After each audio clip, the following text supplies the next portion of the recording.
تو اس میں نے ایک جملہ بولا تھا اس گفتگو میں, آپ یوٹیوب پہ کلپ لکھیں کتنے قادیانی مسلمان ہوئے ہیں, آپ کی دعوت سے تو اور پکے ہوئے ہیں نا. ہم نے چونکہ اس سے چندہ نہیں اکٹھا کرنا ہوتا نا, کہ قادیانی مسلمان ہوا ہے, پہلے بریلویوں کے پلیٹ فارم پہ جاتا ہے, وہاں سے چندہ اکٹھا کرتا ہے, آدھا ان کو دیتا ہے, آدھا پھر وہی بندہ دیوبندیوں کے پلیٹ فارم پہ آتا ہے, پھر وہی اہل حدیث کے آتا ہے, اور 10 سال تک یہی کام کرتا رہتا ہے, چندوں کی گیم. تو میں نے تو کرنا نہیں ہوتا, ادروائز تو میں بھی یہاں پہ لا کے پروڈیوس کر سکتا ہوں. نحمدہ ونصلی علی رسولہ الکریم وعلی عبدہ المسیح الموعود. اما بعد فاعوذ باللہ من الشیطان الرجیم. بسم اللہ الرحمن الرحیم. سامعین کرام السلام علیکم ورحمۃ اللہ وبرکاتہ. خاکسار جری اللہ آپ کی خدمت میں حاضر ہے.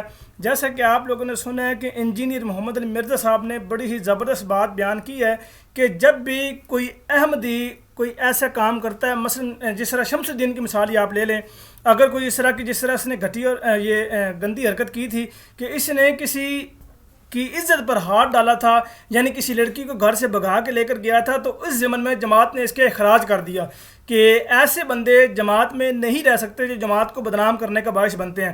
تو جب اس بندے کے اخراج ہو گیا, اس کو پتہ لگا کہ میں نے بہت ہی گندی حرکت کی ہے تو میری تو معافی ہونی نہیں ہے, تو اس نے پھر یہ کام کیا کہ چونکہ اس کو پتہ لگ گیا تھا کہ میری معافی اب ممکن نہیں ہے, تو اس نے پھر مولویوں کے پاس جانا شروع کر دیا کہ چلو اب میری معافی تو ویسے نہیں ہونی, تو میں خود ہی اعلان مولویوں کے پاس جا کر دیتا ہوں کہ جی میں نے جماعت چھوڑ دی تھی اور میں اپنی رضاعت کا اعلان کرتا ہوں. کہ رضائی تو بالکل دور دور تک یہ نہیں بنتا. اس رضاعت کو بھی انجینئر محمد علی مرزا نے وہ ڈسکلوز کیا تھا, ایکسپوز کیا تھا کہ دیکھیں جی اس کی تو رضاعت ثابت نہیں ہوتی. بہرحال تو یہ اس طرح کے لوگ ہوتے ہیں کہ جو کبھی جب جماعت ان کو نکالتی ہے کسی وجہ سے, تو پھر کہتے ہیں چلو جی اب پیسے کمانے کا بڑا آسان اور بہترین طریقہ کہ میں کبھی دیوبندی کے پاس چلے جاتا ہوں, کبھی بریلیوں کے پاس چلے جاتا ہوں, کبھی وہابیوں کے پاس چلے جاتا ہوں. اس طرح پیسے کمانے کا بڑا بہترین طریقہ میں کہوں گا جا کہ میں نے جماعت احمدی کو چھوڑ دیا ہے, میں نے جماعت احمدی میں یہ چیز دیکھی. حالانکہ کبھی بھی عقائد النتیجات کی بات نہیں کرتے, کبھی بھی یہ نہیں کہتے کہ میں نے فلاں عقیدے کی وجہ سے جماعت کو چھوڑا. یہ ہم ہزار بار دفعہ کہہ چکے ہیں, کبھی عقیدے کی بات نہیں کرتے. ویسے یہ آپ ویسے جھوٹے الزامات اور من گھڑت باتیں بیان کرتے ہیں.